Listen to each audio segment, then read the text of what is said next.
నమస్తే, నేను సిరి. ఎప్పుడైతే అమెరికాలో ట్రంప్ ఎన్నికయ్యాడో అప్పటి నుంచి వెళ్ళి కూడా చాలామంది గుండెల్లో గుబులు అయితే స్టార్ట్ అయిపోయింది. మరీ ముఖ్యంగా భారతీయుల గుండెల్లో కూడా గుబులు స్టార్ట్ అయిపోయింది. అసలు ఎందుకు ట్రంప్ అంటే ఇంత భయం వేస్తుంది, ఆయన తీసుకున్న నిర్ణయాల వల్ల ఎందుకు ఇంత భయపడుతున్నారు అన్న అంశాన్ని మనకు వివరించడానికి మనతో పాటు ఉన్నారు ప్రముఖ సీనియర్ జర్నలిస్ట్ జగదేవ్ గారు.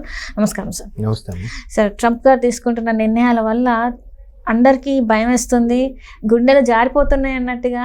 అండ్ మరీ ముఖ్యంగా మాట్లాడుకుంటే మన భారతీయుల్లో అయితే చాలా వరకు సఫర్ అవుతున్నారు అన్నట్టు కూడా ఒక వార్త అయితే సోషల్ మీడియాలో చెక్కలు కొడుతుంది. సో ఇందులో ఎంతవరకు వాస్తవం ఉందంటారు సార్? వాస్తవం ఉందో లేదో కానీ భయపడుతున్నారు, కొంచెం కలవరపడుతున్నారు. ఇప్పుడు సింపుల్ అమ్మా, తెలంగాణ ఇష్యూ వచ్చినప్పుడు కూడా అట్లాగే జరిగిందిగా. అంటే అప్పుడెప్పుడో 72లో బీభత్సంగా జరిగింది, కానీ మొన్న 2009 తర్వాత జరిగిన ఉద్యమం కొంచెం అవుట్ కట్స్లో ఎల్బీ నగర్ దగ్గర కొంచెం స్థానికేతరులకి ఎస్పెషలీ ఆంధ్రుల మీద కొంత దాడులు జరగడము, ప్రతిఘటించడం జరిగాయి. బయట కొన్ని న్యూస్కి రాలేదు కానీ. సో సర్వసాధారణ కదా. ఇప్పుడు తెలంగాణ ఎందుకు కొట్లాడారు? స్థానికేతరులకి ప్రాధాన్యత, ఉద్యోగాలు కాకుండా ముందు సొంత మన వాళ్ళకి ఇచ్చుకోవాలి.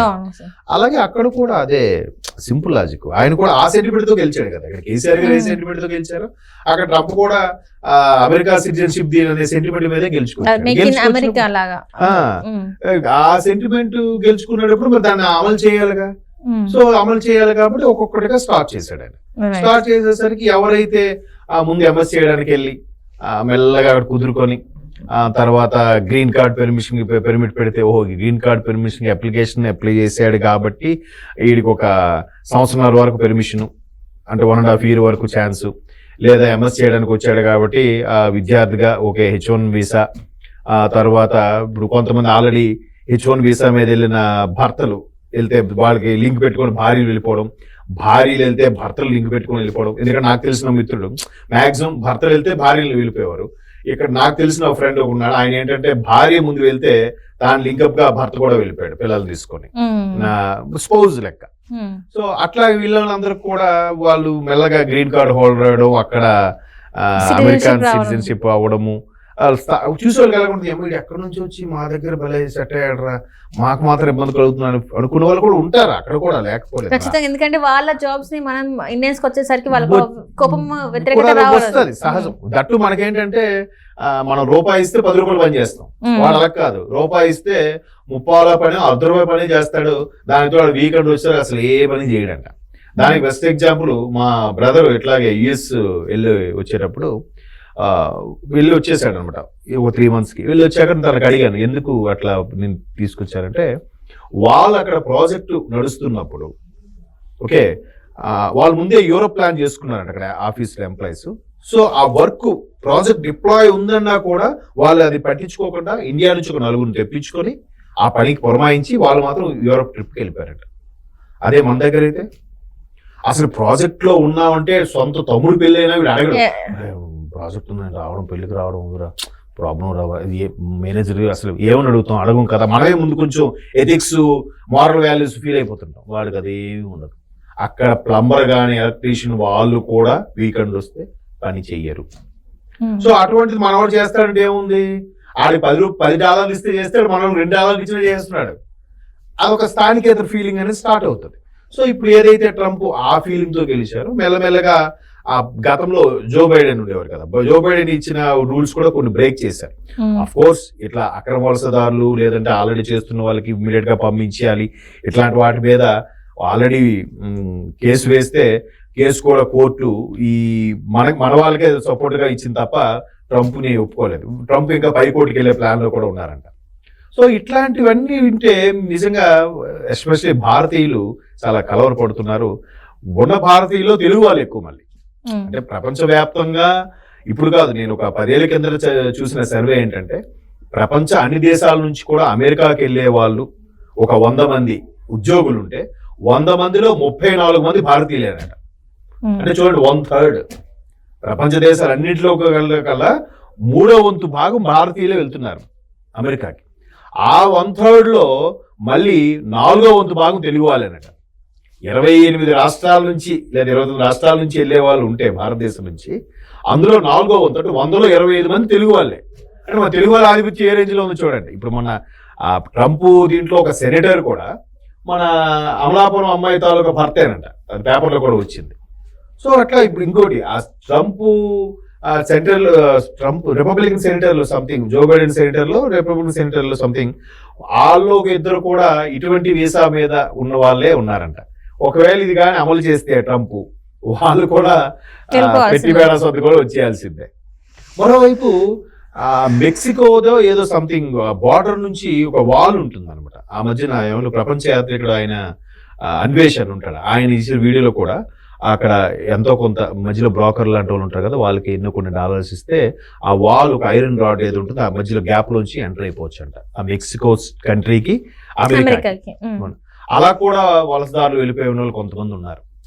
అందరికీ వీసాలు పాస్పోర్ట్ ఉంటుంది, ఏదంటే చూపిస్తాడు, స్టాంపింగ్ అవి ఉండదు. ఎప్పుడు దొరికినప్పుడు ఎవరు డౌట్ రాదు కదా.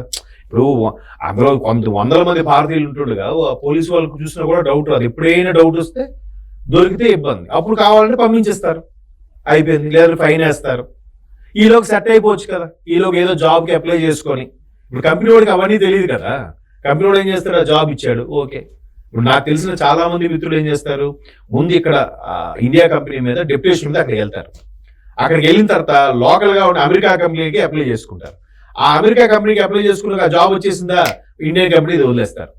వదిలేసి అమెరికా కంపెనీ ఇచ్చిన కాబట్టి వాడే చూసుకుంటాడు ప్రాసెస్ అంతా. అలా వెళ్ళి స్థిరపడిపోయిన వాళ్ళే ఉన్నారు. సో ఇప్పుడు వీళ్ళందరికీ కూడా చెక్ పెట్టేలాగా ట్రంప్ కొన్ని నిర్ణయాలు తీసుకుంటాడు. మరొకటి ఏంటంటే రేపు ఫిబ్రవరి 20 లోపు ఇప్పుడు పుట్టిన వాళ్ళే అక్కడ అమెరికన్ సిటిజన్షిప్ వర్తిస్తుంది, తర్వాత వర్తించదంటే మన భారతీయులు చాలా మంది అమలక్కలు సిజేరియన్ అయినా పర్వాలేదు, ముందో పోస్ట్ బేబీని తీసేయండి అని కూడా ప్రెజర్ చేస్తున్నారంట. ఇప్పుడు అమెరికా లాంటి దేశాల్లో మరలా మన పాత పద్ధతుల్లాగా మాక్సిమం నార్మల్ డెలివరీ అవ్వడానికే ప్రయత్నిస్తున్నారు వాళ్ళు.